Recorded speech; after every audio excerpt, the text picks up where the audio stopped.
कई बार ऐसे प्रश्न आते हैं, कल दिन भर में 3 प्रश्न कम से कम ऐसे आए हैं, कोई ना कोई फ़ोन पे पूछता है ऐसे कि मानो हम संबंधों में चलते हैं तो संबंधों में where to draw the line, है ना। क्योंकि कई बार हम लाइन ड्रॉ करते हैं तो वहाँ पर हमारी जो स्नेह की भावना है वो कम हो जाती है, और नहीं तो हम बिल्कुल ही लाइन ड्रॉ नहीं करते और हम ईश्वरीय मर्यादा पर भी नहीं चलते। तो कैसे उसका बैलेंस बनाए, वो कल 3-4 जनों ने एक ही दिन में पूछ लिया, तो फिर मुझे लगा कि थोड़ा इस पर भी थोड़ा बात करें। तो इसमें जो मुझे समझ में आता है कि कर्मों में श्रीमत में कॉम्प्रोमाइज़ नहीं करो। जब हम कर्म में आते हैं, क्योंकि कर्म से हमारा भाग्य बनता है, तो तन मन धन इसमें हमें श्रीमत पर कॉम्प्रोमाइज़ नहीं करना। बाकी स्नेह और सम्मान इसमें हमें उस संबंध में कॉम्प्रोमाइज़ नहीं करना। आत्मा के लिए हमारा स्नेह सम्मान अनकंडीशनल, निरंतर हो, और कर्मों में श्रीमत हो। जो हमारी दिल है उसमें स्नेह और सम्मान की कोई कमी ना हो। जैसे मान लो कि आप किसी आत्मा के, जैसे अब हम रहते हैं परिवार में, तो ज्ञान वाले भी साथ में होते हैं, कई बार अज्ञानी भी होते हैं। फिर ज्ञान में भी मानो कल भी बाबा ने कहा ना कि कोई तो इकट्ठे ज्ञान चिता पर बैठते हैं, किसी की दोनों की ड्रामा भी अलग होती है, और मानो इकट्ठे भी बैठते हैं तो भी कोई एक थोड़ी होते हैं, उनकी भी अपनी गति में, अवस्था में, सब में अब अंतर होता है। और अज्ञानियों के बीच भी हम रहते हैं जिनको आत्मा का भी परिचय नहीं है। तो इस अवस्था में हमें देखना होता है कि हर आत्मा अपनी बुद्धि के हिसाब से, अपनी स्थिति के हिसाब से कर्म करेगी, ठीक है। और हमें उस कर्म में भागीदार भी कई बार बनाने की कोशिश करेगी। छोटा सा ही कर्म है, बनाना खाना, है ना, तो हम साथ में बनाएं, साथ में खाएं। तो हमें समझना है कि कर्म से तो भाग्य बनेगा ना, तो हमें वहाँ पर वो पार्टिसिपेशन नहीं करना, चाहे कोई तन की बात हो, चाहे धन की बात हो, चाहे उसमें कोई, है ना, समय देने की बात हो। लेकिन उस आत्मा के प्रति कभी भी ये नहीं रखना कि ये बुरी है, क्योंकि हर आत्मा अपनी जर्नी के हिसाब से राइट है ना। आज हम श्रीमत पर हैं तो हमारे लिए ये राइट है, लेकिन उनके लिए वो राइट है। तो हम वो जो अपनी वृत्ति में, अपनी भावना में, उस आत्मा के लिए भी सदा निरंतर स्नेह और सम्मान रखें। मुझे कोई चीज़ समझ में नहीं आती इसका मतलब वो गलत है, नहीं है, वो उसके लिए राइट है। और हर आत्मा को अपनी तकदीर का अधिकार है, वो जो बनाना चाहे बनाए। हम उसमें हस्तक्षेप क्यों करें, या हम उनको क्यों कहें कि आप राइट है या आप रॉन्ग है। तो हम निरंतर स्नेह और सम्मान से चलें। अब मान लो कि ऑब्वियस है कि जब आप ज्ञान स्वरूप हैं तो आपकी हमारी जो डिसीजन मेकिंग होती है या हमारी परख शक्ति होती है, उसमें सफलता ज़्यादा होती है ना, लॉन्ग टर्म होती है। किसी को विकारों के वश शॉर्ट टर्म सफलता तो मिल सकती है, लेकिन लॉन्ग टर्म सफलता नहीं मिलेगी, ये हमें भी मालूम है। तो मान लो कि आप आपको किसी डिसीशन में वो इन्वॉल्व करना चाह रहे हैं, आप नहीं हुए, फिर बाद में वो असफलता मिली, तो उसमें भी फिर उसको पीठ में मारना नहीं है कि भाई हमने तो कहा था, आपने किया नहीं, हमने तो, उसमें भी आपका क्या क्या काम है? संबंध में स्नेह और सम्मान से चलना। आगे धीरे धीरे अगर उस स्नेह सम्मान से उस आत्मा को भी शक्ति भरेगी, तो हो सकता है कल वो आपको पूछ के ही कार्य करना शुरू कर देंगे। लेकिन ये जो संबंधों के बीच रहते, संबंध के प्रति हमारी सिर्फ एक ड्यूटी है, हर संबंध में हमें हर एक को सदा स्नेह सम्मान की दृष्टि देनी है, वाइब्रेशन देनी, लेकिन कर्मों में भागीदार नहीं बनना है, क्योंकि कर्म की गति मेरी अपनी है। मेरा तन मन धन जहाँ लगेगा उससे मेरा भाग्य बनेगा, है ना। तो किसी को देखो, दुनिया में लोग कहते हैं रॉन्ग को रॉन्ग नहीं कहना गलत है, वो गलत नहीं है। रॉन्ग को रॉन्ग माना क्या होता है? जिसकी रॉन्ग और राइट तो अवस्था से समझ में आता है। आज हम मुरली में भी, है ना, 3 पेज की मुरली सुनते हैं तो हमें कितनी बातें समझ में आती, 2-4 बातें समझ में आती हैं, उससे ज़्यादा तो आती भी नहीं है। तो अवस्था से ही समझ में आएगा, कोई किसी को रॉन्ग राइट कहने से नहीं समझ आ जाता। लेकिन क्योंकि संबंध है और सिर्फ एक आत्मा से नहीं, सर्व आत्माओं से संबंध है, तो हम किसी के भी संबंध संपर्क में आते हैं, घृणा भाव, इरिटेट होना, किनारा करना, कंप्लेन करना, ये हमारी ईश्वरीय जिम्मेवारी नहीं। हर संबंध में बाबा ने हमें संबंध की कला सिखाई, हर एक से स्नेह सम्मान से चलना, at all times, at all times. कोई पाप किया, कोई कुछ किया, जब मेरा बाबा उसके लिए दृष्टि नहीं विकृत रखता तो मैं क्यों रखूं? मैं क्यों कहूँ ये पापी है? कभी बाबा ने कहा ये पापी है? बाबा ने कहा ये आत्मा है, मीठा बच्चा है तो मीठा बच्चा है। लेकिन अपने कर्मों में मर्यादा रखना ये अनिवार्य है। लगाव माना जब आप वो लाइन भूल जाते हैं कि मैं बाबा का हूँ, बाबा मेरा है, मुझे श्रीमत पर चलना मेरी जिम्मेवारी है। श्रीमत पर चलना माना मेरा हर संकल्प, बोल, कर्म श्रीमत प्रमाण होना चाहिए। मेरा तन मन धन श्रीमत के विरुद्ध कहीं नहीं लगना चाहिए। तो वो श्रीमत को हम माने, क्योंकि हम जानते हैं श्रीमत माना श्रेष्ठ मत, उस श्रेष्ठ मत से ही कल्याण होगा। तो ये बाबा के स्नेह के विषय में भी है, बाबा के प्रति हमारे समर्पण के विषय में भी है, और कर्मों की गति के ज्ञान के आधार से भी हमें श्रीमत पर ही चलना है। लेकिन क्योंकि हम संबंध में रहते हैं और हर आत्मा की अवस्था अलग अलग है, तो हम उस संबंध में भी श्रीमत को माने। संबंध की श्रीमत यही है कि हम हर एक से एट ऑल टाइम स्नेह सम्मान से चलें। कोई मेरी बात नहीं समझ रहा है या हम उनकी बात नहीं समझ रहे, तो हमें स्नेह सम्मान या अपनी वाणी जो है उसको खराब करें या हम कोई अपशब्द कहें, ये हमारी मर्यादा नहीं है ना। हमारे अंदर बाबा कहते हैं ना, मतांतर होगा लेकिन मतभेद नहीं होना चाहिए। हमारे अंदर कभी रॉन्ग राइट की भावना, आप बुरे हो, आप गलत हो, वो भावना नहीं आनी चाहिए।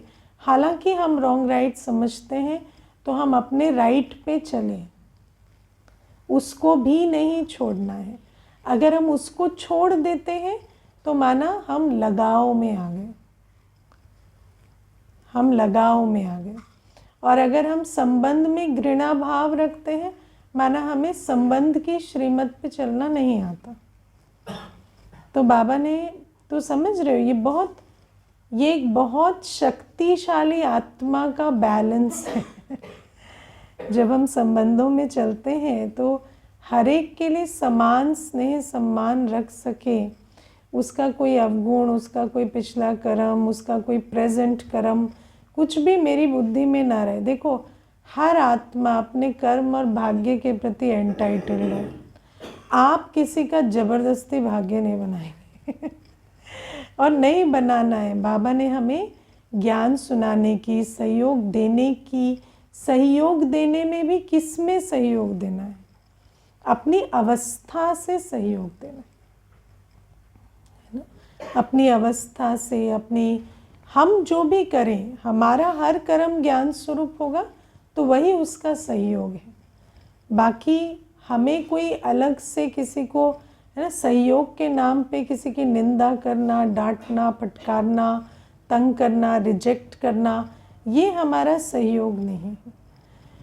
तो हम इस बैलेंस को समझ कर चले। ये बहुत डिफ़िकल्ट बैलेंस है, लेकिन यही जो बाबा हमें कहते हैं ना कि जितना हम महीनता में स्थित होंगे तो हम उतना उस महीन बैलेंस को भी बना सकेंगे।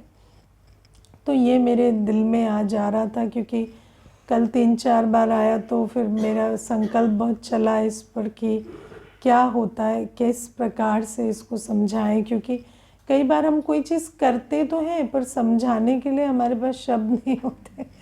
तो मुझे आया कि थोड़ा इस पर भी क्लास कराते। अब आज बाबा हमें उमंग उत्साह की बारे में, है ना, हमारे ब्राह्मण जीवन का श्वास उमंग उत्साह है, ब्राह्मण माना ही उमंग उत्साह की जीवन। तो उमंग उत्साह कैसे लाएं, है ना, क्योंकि है इतना उमंग उत्साह जितना बाबा कह रहे हैं। उमंग उत्साह है इतना, हाँ है उमंग उत्साह इतना। इतना उमंग उत्साह किसको रहता है निरंतर? बाबा जो कह रहे हैं ऐसा उमंग उत्साह, हाँ, 1-2-3 जनों को रहता है। बाकी उमंग उत्साह क्यों नहीं रहता, है ना? और ब्राह्मण जीवन तो सबकी है, तो उमंग उत्साह भी तो एक जैसा होना चाहिए। तो आज थोड़ा उमंग उत्साह के बारे में जो बाबा कह रहे हैं उसको समझेंगे। अब आप देखो, जैसे आज नए वर्ष की बात हो रही है, बाबा कहते हैं, है ना, अब आप सोचो, आप नए वर्ष को भूल गए, आप भूल गए आज 1 जनवरी है, तो आप कैसे चल रहे हैं? वही डिप्रेशन में इधर उधर हो रहे हैं, कुछ कर रहे हैं। फिर किसी ने आके कहा आज तो नया साल है, तुम आज भी ऐसे चल रहे हो, आज भी, हाँ नया साल है ना, जल्दी नहा लेते हैं, आज नया साल है, जल्दी कुछ कर लेते हैं।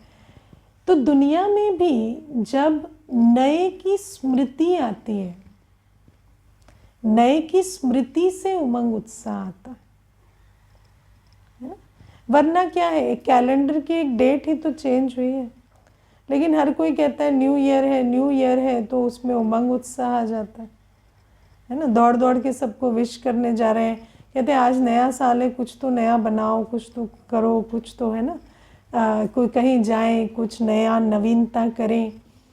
तो सारा खेल तो स्मृति का ही है ना। जन्मदिन भी होता है तो क्या है, वैसे तो आयु बढ़ रही है, मृत्यु के निकट ही जा रहे हैं, लेकिन फिर भी एक रिवाजन बना हुआ है कि बर्थडे है, तो वो बर्थडे की याद ना रहे तो वो खुशी नहीं होगी। मुझे 1 वर्ष याद है कि बर्थडे याद ही नहीं था, उस समय सेवा में व्यस्त थे, तो शाम को याद आया कि अच्छा आज खुश ही नहीं हुए, क्योंकि वो, है ना, मतलब अतीन्द्रिय सुख तो था पर वो सेलिब्रेशन वाला सुख आज नहीं हुआ, क्योंकि आज तैयारी कर रहे थे, प्रोग्राम कल है। तो वो जो उमंग उत्साह है वो स्मृति से आता है। तो वो जो स्मृति है उसको हम जितना रिवाइव करेंगे, अब बाबा हमें आज कहते हैं तुम्हारा ये जीवन ही नया है, तुम नया युग बना रहे हो, है ना, तो नए युग की खुशी, नए जीवन की खुशी तुम्हें होनी चाहिए, लेकिन उसको बार बार स्मृति में लाना पड़ेगा। स्मृति का स्विच ऑन करेंगे तो समर्थी आएगी कि भाई नया युग आ रहा है ना, नई जीवन है मेरी ब्राह्मण जीवन। अब जैसे दुनिया में भी नया वर्ष होता है तो कुछ नया करते हैं तो खुशी आती, नया वर्ष है कहें, पर कुछ ना करें तो खुशी आएगी। तो लोग घूमने जाते हैं, खाना बनाते हैं, कुछ ना कुछ करते हैं उस दिन। तो बाबा भी हमें कहते हैं कि नया जीवन है, नया युग के तुम आधार मूर्त हो, तो नया कर्म करो तो तुम्हें वो उमंग उत्साह रहेगा। तो बाबा कहते हैं इस नए जीवन में तुम्हें नई वृत्ति, नई दृष्टि, नई स्मृति, है ना, नए कर्म करने हैं। अमृत वेले से लेकर हमारी नई दिनचर्या होनी चाहिए, नई रीत, नई प्रीत, है ना। जब हम ये नवीनता लाते हैं, जब साइकोलॉजिकली हमें नवीनता ही रिचार्ज करते, कुछ नया, है ना। किसी से मिलते भी हैं तो कहते हैं कुछ नई ताज़ी सुनाओ, है ना, क्या नया करें, क्या नया करें, लोग आज पूछते हैं, है ना, व्हाट इज़ न्यू। तो हर समय नवीनता से हमें उमंग उत्साह आता है।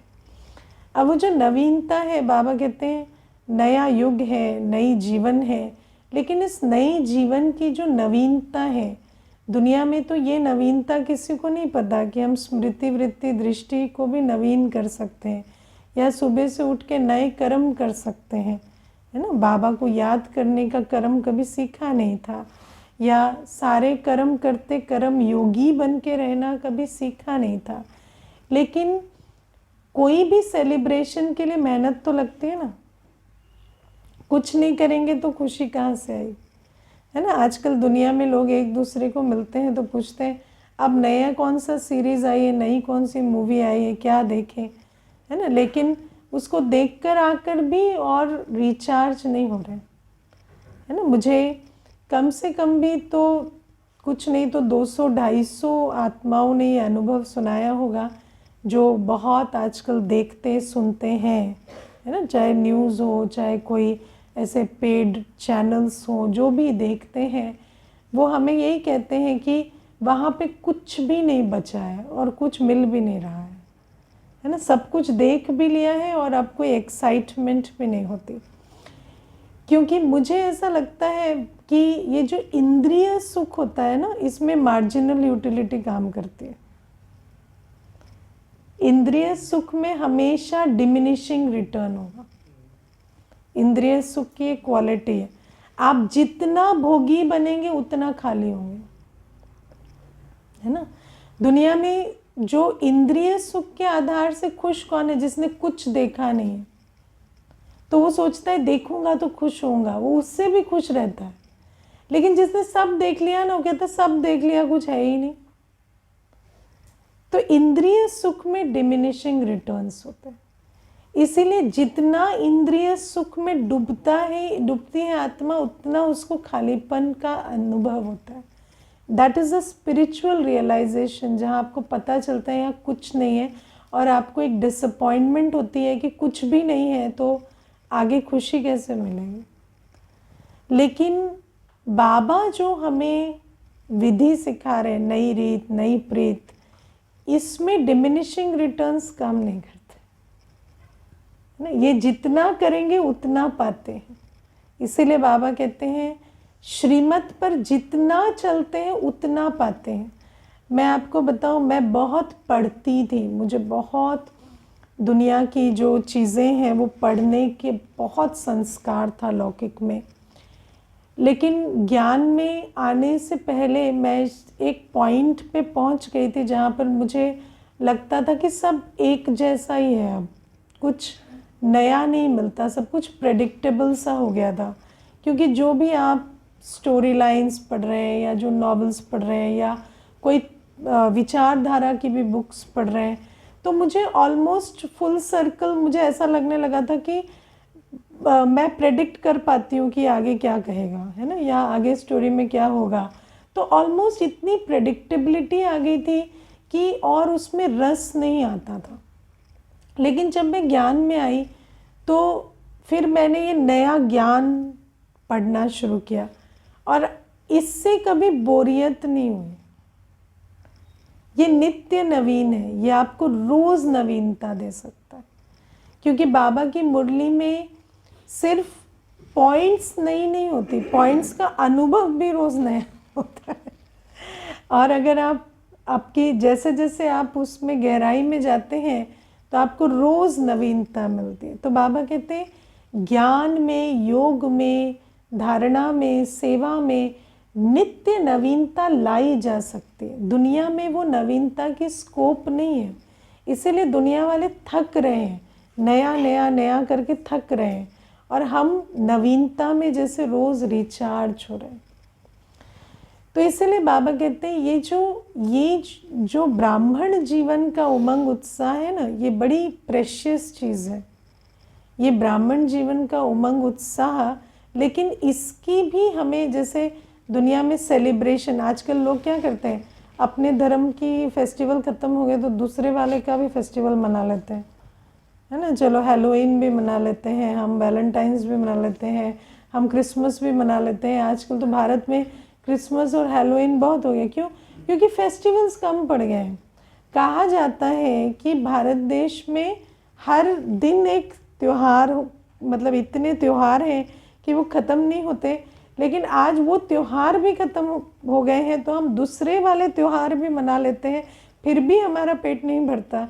क्योंकि फिज़िकली कितना सेलिब्रेट करेंगे, कितना खाएंगे, कितना बुलाएंगे, कितना नाचेंगे, कितने कानों को तकलीफ़ देंगे लाउड म्यूज़िक से, है ना। तो कितना करेंगे, कितने कपड़े खरीदेंगे, कितना घूमेंगे। तो वो जो थकान है वो हर आत्मा को इंद्रिय सुख से अनुभव होने लगी है। और बाबा हमें कहते हैं अब तुम्हारी ये जो नई जीवन है, नई रीत है, नई प्रीत है, इसमें उमंग उत्साह का स्कोप बहुत है, लेकिन तुम इसको जीवन में उतार के अप्लाई तो करो। अब ब्राह्मण जीवन में अमृत वेला सोएंगे तो कहाँ से उमंग उत्साह आएगा? दाता उस समय हमें झोली भर रहा है और हम सोएंगे और हम कहेंगे हमें उमंग उत्साह नहीं आता, नेचुरली नहीं आएगा, नेचुरली नहीं आएगा उमंग उत्साह, है ना। तो ये जो बाबा कहते हैं इसके लिए भी करना पड़ेगा। ये जो बाबा ने हमें जो नई जीवन दी है, अमृत वेले से लेकर रात तक जो नई दिनचर्या दी है, ये दिनचर्या, ये धारणाएं, ये बहुत उमंग उत्साह भरने वाली हैं। लेकिन जितना हम इन पे चलेंगे, और फिर उसमें भी क्या है, जैसे हम कोई चीज़ रोज़ करते हैं तो उसमें हम पर्सपेक्टिव खो देते हैं, है ना। कर रहे हैं, नेमीनाथ बन जाते हैं, जैसे नियम से बस कर रहे हैं। तो बाबा कहते हैं उसमें भी रोज़ कॉन्शियसली करो। नवीनता लाना माना कॉन्शियसली करना। जो भी कर रहे हैं, सिर्फ अमृत वेला बैठ नहीं रहे, आज अमृत वेले में क्या करना है, क्या अनुभव करना है, वो हमें कॉन्शियसली अपने अंदर लाना, तब जाकर वो उमंग उत्साह आएगा।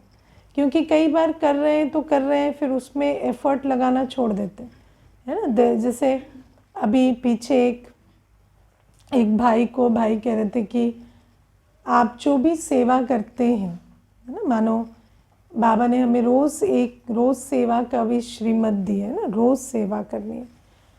तो अब जो रोज़ सेवा कर रहे हैं, जैसे जैसे हम वो सेवा रोज़ करते जाते हैं तो हमें उसमें एफर्ट या थॉट बहुत कम लगने लगता है ना। रोज़ करते हैं, वो रूटीन में आ जाता है, तो धीरे धीरे उसमें एफर्ट, उसमें थॉट कम लगता है, उसमें टाइम कम लगता है। तो फिर हम ये ना सोचें कि हम फ्री हो गए, अब हम उतना, तो हमारा जो टाइम, थॉट और एफर्ट है उसमें अगर कम लग रहा है तो फिर हम कुछ और करें। वो नवीनता हमें लानी है, वो नवीनता नहीं लाएंगे तो फिर वो स्टैग्नेंट हो जाएंगे। फिर कल मेरे को 3 घंटे में सेवा कर दो तो मैं अब 3.25 करूँ, 3.5 करूँ। ऐसे नहीं कि मैं कल मेरी 3 घंटे वाली सेवा अब 1 घंटे में हो जाती है तो मैं और खुश हूँ और 2 घंटे व्यर्थ में जा रहा हूँ। तो अब मुझे 3 घंटे की सेवा 1 घंटे में हो गई, तो मुझे क्या नवीनता लानी है जो मुझे अब और, है ना, उसमें क्या इंट्रोड्यूस नई सेवा करूं जो मैं 3 से 3.25, 3.5 घंटे बिजी रहूं। तो मुझे इतना क्रिएटिव होना पड़ेगा। दुनिया में जो लोग धक्के खा रहे हैं बहुत क्रिएटिवली धक्के खा रहे हैं, जॉनर चेंज कर रहे हैं। मुझे एक भाई आया था कुमार, वो कहता है पहले मैं हॉरर देखता था, आजकल मैं कुछ और देखता हूँ। तो क्या है ना, थोड़ा वैरायटी देखने से अच्छा लगता है। तो मैंने कहा कितने होते हैं ये, कितने सारे हैं, कब ख़त्म होंगे? तो कहते हैं आप क्यों कह रही हैं ऐसे ख़त्म हो जाए, फिर हम क्या करेंगे, है ना। तो तो मार्केट बनाता रहे, हम देखते रहे। लोग अपने आप को कितना क्रिएटिवली बिजी करते हैं ना। अभी हम पहले ये देखते थे, अब ये वाला देखेंगे। पहले हम सिर्फ इंडियन वाला देखते थे, अब हम विदेशों वाला भी सारा देखेंगे। तो लोग अलग अलग भाषाओं में स्विच कर रहे हैं, है ना। आजकल ट्रांसलेशन पढ़ पढ़ के देख रहे हैं। तो आप विचार करो कितनी नवीनता वो भी तो ला रहे हैं, लेकिन उस नवीनता से उनको कुछ मिल नहीं रहा है। नीरसता और बढ़ रही है। और आजकल तो स्टैटिस्टिक्स, स्टडीज़ यही कहते हैं कि जितना आप इंद्रिय सुख में डूबते हैं, आपको उतना डिप्रेशन बढ़ रहा है। ये जो देखना सुनना, जितना आप इंडल्जेंट होंगे, आपका डिप्रेशन उतना बढ़ रहा है। There is a direct link. ये पूरा इट इज़ डायरेक्टली प्रोपोर्शनल।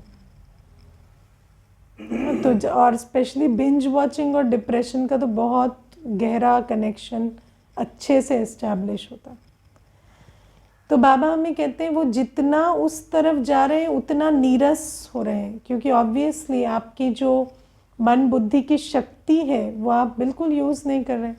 आप क्या कर रहे हो? आप एक जड़ बन के उसको एब्जॉर्ब किए जा रहे हो, तो आपकी अपनी फैकल्टीज़ यूज़ कहाँ हो रही है ना। तो वो जो खुशी, वो शांति जो आत्मा को क्रिएट करनी चाहिए, वो तो वो अपने संकल्पों से, बुद्धि बल से कर ही नहीं रही।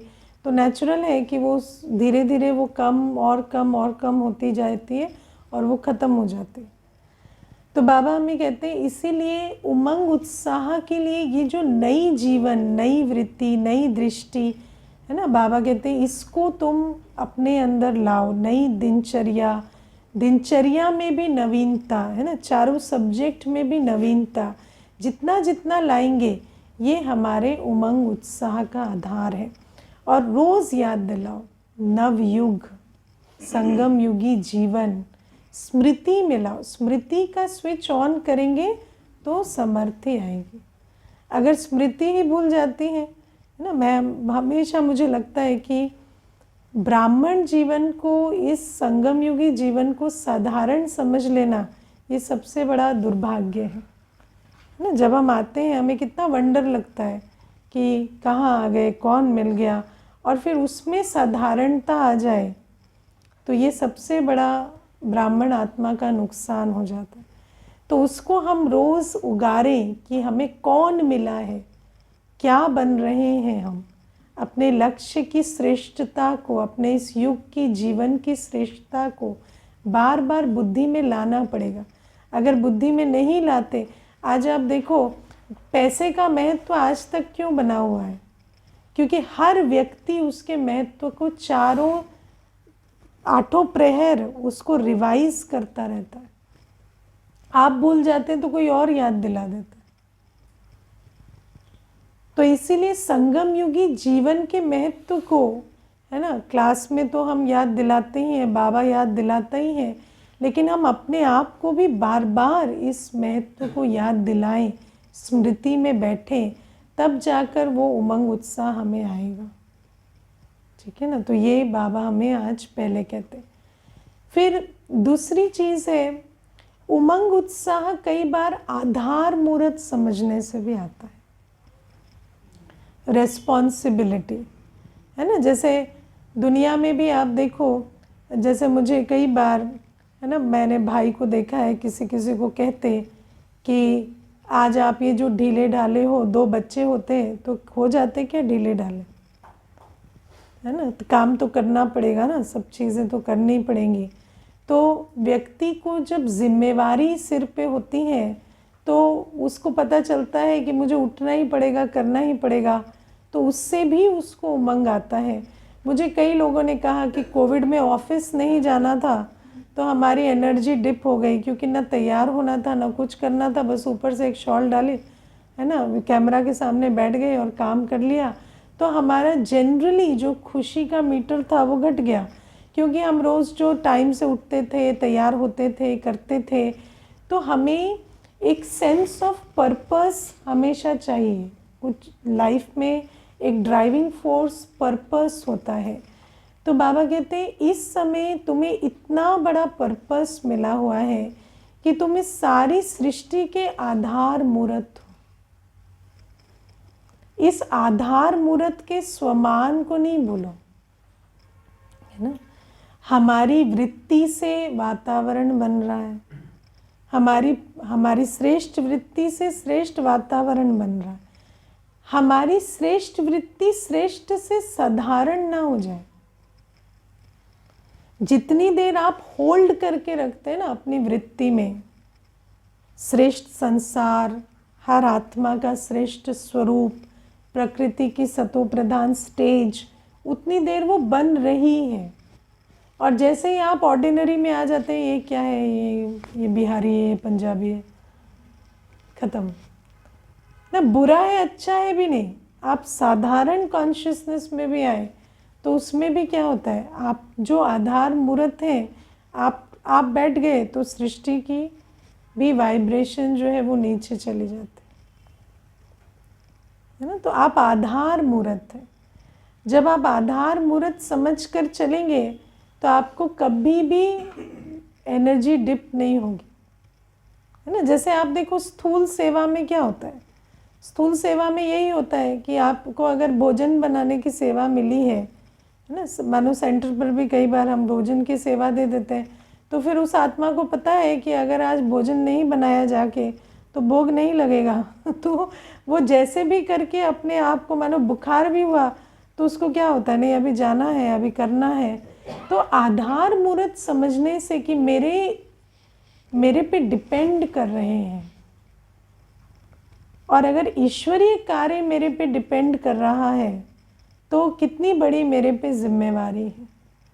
लेकिन इसको रियलाइज़ करना पड़ता है। दुनिया में लोग कहते हैं ना, जो बड़ी पोजीशन वाले होते हैं वो बहुत ड्रिवन होते हैं, क्योंकि उनको पता है कि आज मैं अपनी पोजीशन को अगर इस पे जस्टिस नहीं करूँगा तो बहुतों का नुकसान हो जाएगा। तो बाबा भी हमें कहते हैं तुम आधार मूर्त हो, तुम्हारी सिर्फ कर्म नहीं, ऐसा नहीं बस आज हम क्लास नहीं कराएंगे तो उमंग कैसे भरेगा, नहीं, हमारी वृत्ति से, हमारी दृष्टि से भी, है ना, वायुमंडल बन रहा है, दृष्टि से सृष्टि बन रही है, हमारे श्रेष्ठ कर्मों से श्रेष्ठाचारी दुनिया बन रही है। हम वो कर्म करके नहीं सिखलाएंगे तो दूसरे कैसे सीखेंगे। वो कर्म हमें करने होंगे, हम ही आधार मूर्त है। हम ऐसे बैठ जाएंगे तो कैसे चलेगा, है ना। आज सोचो, शुद्ध भोजन भी आप नवीनता से नहीं बनाएंगे तो व्यक्ति जाके बाहर खाएगा। तो शुद्ध भोजन की भी जिम्मेवारी आपको लेनी पड़ेगी कि शुद्ध भोजन भी हम वैरायटी बनाए, नवीनता से बनाए, तब तो जाकर हम वो श्रेष्ठ कर्मों से श्रेष्ठ कल्चर बनाएंगे, श्रेष्ठ कर्मों से श्रेष्ठाचारी दुनिया बनाएंगे। श्रेष्ठ एंटरटेनमेंट अगर हम नहीं देंगे, एंटरटेनमेंट भी तो चाहिए। आज हम इतने एग्जाम्पल दे के ये वो करके इतना क्यों क्लास करा रहे हैं। श्रेष्ठ में एंटरटेनमेंट नहीं होगा तो भ्रष्ट में एंटरटेनमेंट की तरफ जाएंगे। तो रमणीकता तो चाहिए ना। अगर हम ब्राह्मण जीवन में प्रोग्राम्स नहीं करेंगे, कुछ नहीं करेंगे, तो फिर मनुष्य आत्मा क्या है, हर चीज़ की आत्मा को तो ज़रूरत है ना, सुख की भी, उमंग उत्साह की भी, खुशी की भी, है ना, आनंद की भी। तो वो सब कहाँ से मिलेगा। तो मानो इंद्रियों से भी किसी को कोई रस चाहिए, उसको भी हम श्रेष्ठ दे सकें, श्रेष्ठ सुनना, श्रेष्ठ देखना, है ना, श्रेष्ठ खाना। तो वो श्रेष्ठ कर्मों को करेंगे तब तो वो संस्कृति बनेगी, है ना। मनुष्य जब ब्रह्मा भोजन पहली बार खाता है तो क्या कहता है, हमें तो पता ही नहीं था प्याज लहसुन के बिना इतना अच्छा बनता है, ये तो बहुत अच्छा है। फिर वो कहते हैं हम भी बनाएंगे ना, इतना अच्छा तो लग रहा है, इसमें तो बहुत अच्छा वाइब्रेशन भी अच्छी आ रही है, सब अच्छा लग रहा है।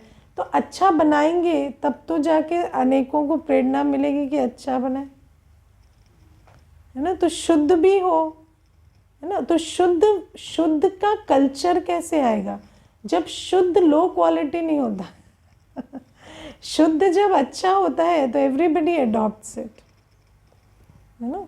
अच्छा ज्ञान, जो सत्य ज्ञान है बाबा का, उसको अच्छी भाषा में सुनाएंगे, एंटरटेन करके सुनाएंगे, तब तो सुनेंगे।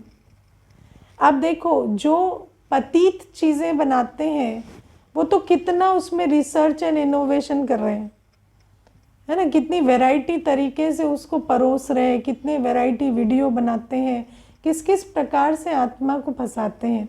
और हमें आप देखो, हम एकदम सीधा सीधा सीधा सीधा कर दें तो सीधा सीधा में कैसे मज़ा आएगा। तो आत्मा को तो सब कुछ चाहिए ना। तो बाबा हमें कहते हैं तुम श्रेष्ठाचारी दुनिया के लिए श्रेष्ठ कर्म करोगे तब तो, है ना। तो बाबा कहते हैं ज्ञान योग धारणा सेवा को भी रमणीक बनाना पड़ेगा, तब तो जाके उस रमणीकता में आत्मा को उसकी तरफ आकर्षण होगी। तो ये जो श्रेष्ठ वृत्ति, हम आधार मूर्त है, हमें कॉन्स्टेंटली मोटिवेटेड रह के उस कल्चर को बनाने की, उस दुनिया को बनाने की मेहनत में लगे रहना होता है। जो दुनिया को बिगाड़ रहे हैं वो शांत नहीं बैठ रहे हो, बहुत मेहनत कर रहे हैं। आप आज सोचो, ये जो व्यसन है इनको प्रमोट करने के लिए फिल्म स्टार्स को लिया जाता है, कितना अट्रैक्टिव बनाया जाता है। तो हमें भी, और वो सबकॉन्शियस में वार करता है ना। आप एक एक्टर को देखते हैं एक सिगरेट स्मोक करते हुए या शराब पीते हुए, तो आपको लगता है एक स्टाइल स्टेटमेंट है, इसीलिए तो वो सबकॉन्शियस में यूथ के बैठता है। तो बाबा कहते हैं उतना ही हम प्योरिटी को अट्रैक्टिव क्यों नहीं बना सकते। अपनी पर्सनालिटी से प्योरिटी को उतना अट्रैक्टिव बनाएं, अपनी पर्सनालिटी से श्रेष्ठ जीवन को उतना अट्रैक्टिव बनाएं, तब तो व्यक्ति, है ना, अट्रैक्टेड होगा, है ना। तो शुद्धता भी हो, रमणीकता भी हो, सब कुछ हो। तो बाबा कहते वो हमें अब करना पड़ेगा। जितना वो भ्रष्टाचारी दुनिया में मेहनत कर रहे, हमें उतना इस तरफ करना पड़ेगा। और फिर बाबा कहते हैं अपनी वृत्ति, अपनी दृष्टि को हम कभी ढीला नहीं कर सकते। ये आधार है इस नई सृष्टि का। फिर बाबा आज हमें कहते हैं कि अव्यक्त वर्ष मना लिया तो अभी फरिश्ता बन गए हैं, बन गए ना सभी, है ना। तो फरिश्ता बन के अभी क्या करना है, निरंतर महादानी और वरदानी बनना है। और दान का बाबा ने आज बहुत अच्छा अर्थ समझाया, सहयोग, है ना। सहयोग क्या होता है, जिसको हम इंग्लिश में कॉम्प्लीमेंटैरिटी बोलते हैं। कॉम्प्लीमेंटैरिटी क्या होती है, जो उसमें खाली है वो आप भर दो, जिसमें जो खाली है वो आप भर दो। आप कॉम्प्लीमेंटरी बनो, आप सहयोगी बनो, है ना, कोऑपरेशन दो। वो अधूरा है तो आप उसकी चीज़ में अपना पूरा कर दो। वो क्या है, तो बाबा कहते ज्ञान का सहयोग। किसी के अंडरस्टैंडिंग में कोई कमी है जिस कारण से वो उस बात को उस प्रकार से नहीं देख रहे जैसा आप देख रहे हैं, तो उस अंडरस्टैंडिंग का उसे सहयोग दो, उस ज्ञान का सहयोग दो। जैसे कोई कंफ्यूज्ड है, आज सारी दुनिया कंफ्यूज्ड क्यों है, क्योंकि उसके पास ज्ञान का नेत्र नहीं है। तो आप जो देख पा रहे हैं वो उसको दिखाओ, वो ज्ञान नेत्र दान दो उसको, है ना। उसे समझाओ कि क्या हम इस प्रकार से इस बात को देख सकते हैं कि वो इसलिए बैड बिहेव कर रहे हैं क्योंकि उसमें ताकत नहीं है। देखो, एक बार एक भाई आए तो उनका बेटा जो था वो गली की नुक्कड़ की दुकान पे जो एक पान बेचता था उसके साथ बहुत फ्रेंडली हो गया। अब वो जो भाई है वो एक पॉश सोसाइटी में एक बहुत बड़ा धनाढ्य व्यक्ति है। उसका बेटा जाके वहाँ मिलने जुलने लगा, वहाँ वो ड्रग्स में इसमें उसमें भी पड़ गया। फिर ये उसको कभी पकड़े होंगे तो फिर वो मार पिटाई हुई, सब कुछ हुआ। फिर वो यहाँ उसको लेकर आए थे और मुझे कहते मेरी परवरिश में क्या कमी रह गई, ये जाके वहाँ ये कर रहा है वो कर रहा है। तो मैंने उसको कहा कब से कर रहा है, तो मुझे कहते कि हो गए कई साल हो गए, मुझे तो अब लगता है ये जाता है वहाँ खड़ा होता है सब। तो मैंने बोला आपको पता नहीं चला? कैसे नहीं पता चला? तो आप ध्यान नहीं दे रहे हो ना भाई साहब, और वो ध्यान नहीं देने के कारण ही तो ये वहाँ अट्रैक्ट हो रहा है ना। आपने कब इससे प्यार से बात की है पीछे? आज भी आप मारते हुए लेके आए हो। तो जब प्यार से बात नहीं करोगे तो कोई भी प्यार से बोलेगा तो ये उसकी तरफ जाएगा ना। अब वो प्यार झूठा है सच्चा है उसको नहीं पता, वो तो शब्दों को ढूंढ रहा है ना। उसको किसी ने प्यार से कहा तुम सबसे अच्छे हो, उसने कभी नहीं सुना था, उसको बहुत अच्छा लगा, फिर वो प्यार से ड्रग्स खिलाए, वो कुछ भी करे, वो तो करेगा ना। तो पहले बहुत नाराज़ हुए, बाद में मुझे कहते हैं, वैसे ये बात मुझे कभी किसी ने कही नहीं, लेकिन हो सकता है कि इसको अगर हम घर पे दें तो ये बाहर ना जाए, तो आपकी भी करके देख लेते हैं, जो आप कह रहे हैं वो भी करके देख लेते हैं। हालांकि ये है बहुत बदमाश, आप इसको जानते नहीं हैं। तो मैंने कहा नहीं, वो मैं मान गई, लेकिन हम जो स्पिरिचुअल ज्ञान जो हम समझते हैं उसमें हम यही समझते हैं कि अब ये बदमाश होते होते तो हो ही जाते हैं, संस्कार बन जाता है, झूठ का भी बन जाता है, छुपाने का भी बन जाता है, लेकिन इसका रूट वही है। तो अगर हम रूट पे ही काम करेंगे तो हो सकता है कुछ रिकवरी हो जाए, टाइम लगता है। तो उसने उस बात को माना। तो आप देखो, ज्ञान का सहयोग देना पड़ेगा किसी को। हर मनुष्य वो कर रहा है जो कर रहा है क्योंकि उसको और कुछ करना नहीं आता। उसको क्या सोचना है नहीं पता, तो जो सोच रहा है वो सोच रहा है। क्या करना है नहीं आता तो वो कर रहा है। तो हमें उसको सहयोग देना पड़ेगा। इसी को आज बाबा महादान कहते, ज्ञान का सहयोग, गुण का सहयोग, है ना। गुण का सहयोग छोटी सी बात है, क्लेनलीनेस आप किसी को नहीं आती है ना। मुझे एक व्यक्ति ने कहा कि मुझे बचपन में पता ही नहीं था चादरें भी धोई जाती, चादरें धोते हैं ये मुझे नहीं पता था। मुझे पता था पहनने वाले कपड़े 3-4 दिन में धुलते हैं, वो मुझे पता ही नहीं कि चादरें भी धुलती हैं या टॉवल भी धुलते हैं। वो हम सोचते हैं ये ऐसे ही रहते हैं। तो ये गुण का सहयोग है ना। आपको किसी को अगर नहीं आता तो आप उस वायुमंडल में अगर बार बार रखेंगे, लोग होते हैं बाथरूम से निकलेंगे वाइपर नहीं मारेंगे, नहीं आता उनको साफ करना, तो आप रोज़ करेंगे तो देखेंगे कि ये इस प्रकार से साफ किया जाता है तो करेंगे। मैं तो बहुत सिंपल चीज़ बता रही हूँ। एक स्वच्छ साफ सफाई का गुण का भी आपको सहयोग देना पड़ेगा। अगर आपको आता है, उसको नहीं आता किस प्रकार से साफ करना है, भंडारा होता है, किचन होता है, लोगों को साफ करना नहीं आता, तो आप करेंगे तो वो भी आगे सीखेंगे ना। तो ये जो सहयोग है, जिसकी जिस चीज़ में गैप है उसको आप अपने कर्मों से जब फिल करते हैं और वो उसमें उसको देखते हैं तो उनको भी वो चीज़ आने लगती है, आगे वो भी करते हैं, है ना। तो चाहे वो साफ सफाई का गुण हो, चाहे वो राइट भोजन का गुण हो, चाहे वो है ना अमृत वेले उठकर याद करने का गुण हो, कोई भी गुण, फिजिकल डिसिप्लिन, कोई भी चीज़ हो, वो सारे गुण का सहयोग आपको देना हो, है ना। शक्ति का भी सहयोग देना होता है। किसी के अंदर पेशेंस नहीं है ना, तो आप पेशेंस से बैठेंगे ना, उसको पेशेंस पता चलता है। मुझे एक बार किसी ने कहा कि मैंने एक बहुत बड़े सेलिब्रिटी को घंटों पेशेंस से बैठ के वेट करते देखा अपने टर्न के लिए।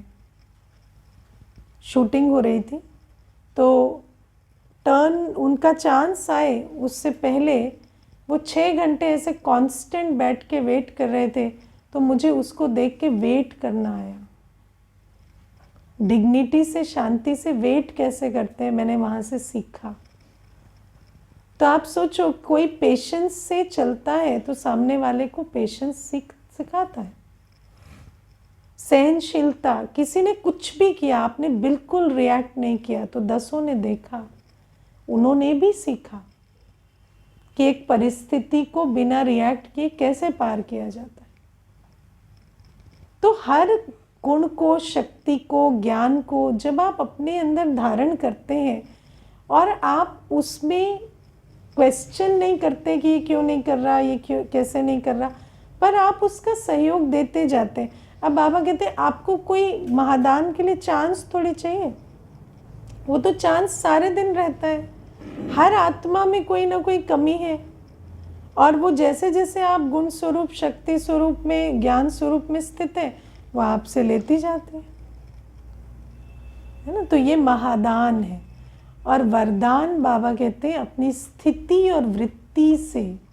जैसे बाबा आज वरदान में एग्जाम्पल देते हैं कि एक जड़ मूर्ति के सामने जाने से शक्ति कैसे मिलती है, क्योंकि चैतन्य मूर्ति से भी शक्ति मिलती है।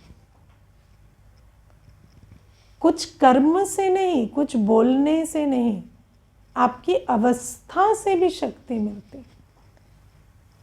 जब आप ऐसे वरदानी मूर्त, बाबा ने कहा ना आज के, ऐसे संस्कार चैतन्य में धारण किए हैं, तब तो जड़ मूर्तियों से भी आज मिलता है ना। तो बस आपकी अवस्था, आपकी वृत्ति से आत्मा को जब शक्ति या दिशा मिलती है, जिसको बाबा साधारण शब्दों में लाइट हाउस, माइट हाउस कहते हैं, कि तुम अपनी अवस्था में स्थित हो तो सामने वाले को जैसे दिशा और शक्ति मिलती है।